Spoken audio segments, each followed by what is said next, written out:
I think great product people recognize that their greatest opportunity to add value to their organization is by identifying what those opportunities for your organization are at like the highest levels of revenue, retention, and understanding the business strategy, and starting at that high level and working down from there and thinking of their role as working from the top of the organization and meeting the objectives of the company, whatever those might be. Of course, like I said, revenue, retention, all that is critical. And then slowly figuring out, okay, so what's the next step to making sure like that happens? What does that look like? And from a road mapping perspective, how can I align a roadmap so we are maximizing our company goals? Like, so knowing things like, what's our bigger challenge right now? Onboarding new customers or keeping our existing customers? And also having intelligent conversations with the right people and getting them to admit that one is more important than the other. It's a challenge. I'll be honest, most of the time when I've asked C-level people that question, you know what they say to me? Oh, no, both are super important. One's no more important than the other. And that's not helpful, to be honest. It's not helpful to me as a product person to not get their perspective on that. And I do either do one or two things in that environment. I'll push them a little bit. And what I'll explain to them is look, what I'm really asking you is kind of from a road mapping and product perspective. Give me a sense of like the mix. Do you have an opinion on how much should the roadmap be more weighted towards acquisition or retention? Do you have an opinion on that? Sometimes they can help me and they'll say 70-30, and that's super helpful because that gives me some sort of framework to work under. Oftentimes they just say, I just think both are equally important. Again, not helpful. And then you know what I do? I just figure it out myself. I do my own analysis. Okay, it's hard sometimes to like really, really, really know, but you can figure that out. You can look at, for example, look at what your retention numbers are. Okay, and figure out, is that good or bad? Is that because you look at certain like simple numeric statistics, especially when you're in like, for example, the B2C world, a simple monthly attrition rate of like 4% doesn't sound that bad, right? But if you compound that over the year, if my numbers are right and if I remember right, that means within a year's time, over half the customers you have today, you will not have in a year. And you have to replace all of them via acquisition. That's a scary thought. So 4%, don't be tricked into thinking 4% attrition, okay, is okay. Okay, it's only okay if you're acquiring customers at an incredible pace. And if you are, okay, but still, why are you losing so many customers? And that's why I think, especially in the B2C world as an example, that mix of doing things to acquire new customers versus keep your existing customers is super important.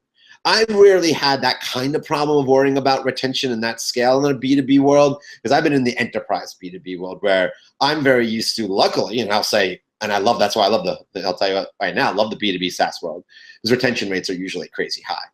I think of the two companies where I knew the numbers very well because they were both SaaS companies. They were both annualized. One was 97-point-something% annualized retention, and the other was 99. So that was not my worry.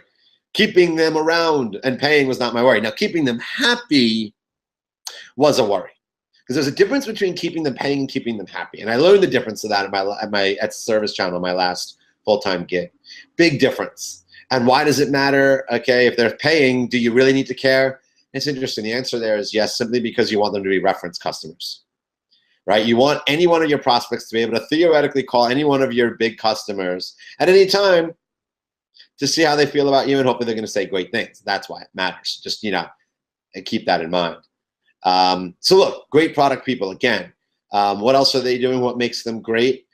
Here's another one, and I just love talking about things this way. Great product people understand that their job is not for them to be right as an individual, but for their product to be right. And I say that a lot because it's easy to get defensive about your roadmap. It's easy to, once you do all your research and you do all this work and you bring all of this many forces together, and you get this beaming moment of pride where you're like, wow, I finally have a roadmap that is based on the right mix of science and art. I've done my research. I've done a lot of it. I know what my competitors are doing. I know what sales has told me. I've done my own win-loss analysis. I have an advisory board, so I know exactly what my customers are telling me.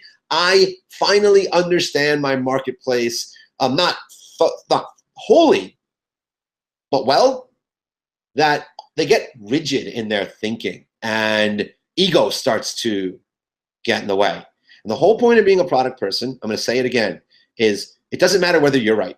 It matters if your product is right. It matters if your roadmap is right. And the reason that's important is simply that your roadmap should always be subject to change. You should be just as open on day one of your roadmap needing modification as you are on day 100, day 1000. It doesn't matter. It's all part of the, you probably heard humility. Product managers need to have humility about their role and their roadmap and their products and never be defensive. Okay, if a client or even someone in your company tells you your product sucks, okay, they're right. That's their thinking. And they are right because at the end of the day, like, it doesn't matter about the facts. If they think your product sucks and you risk losing them, that's all that matters. If you're talking to a prospect and they tell you your product sucks and that if it doesn't have A, B, and C, they're not buying it, that matters. No, I'm not saying that matters. It means you got to go out and build that nonsense for that prospect. But I'm saying it's an input.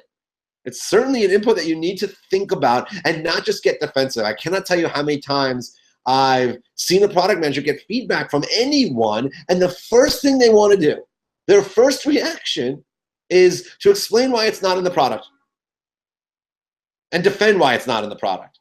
That's wrong. That is the wrong response on every level I can think of. And I get, we're human beings and we love our baby. Don't call my baby ugly. I get that. And it's a very normal reaction. But a great product person knows better and knows that they're not, yes, they're calling your baby ugly, but the difference between your baby and software is you could change the software. You can't change your baby. Well, you could, but that's just creepy.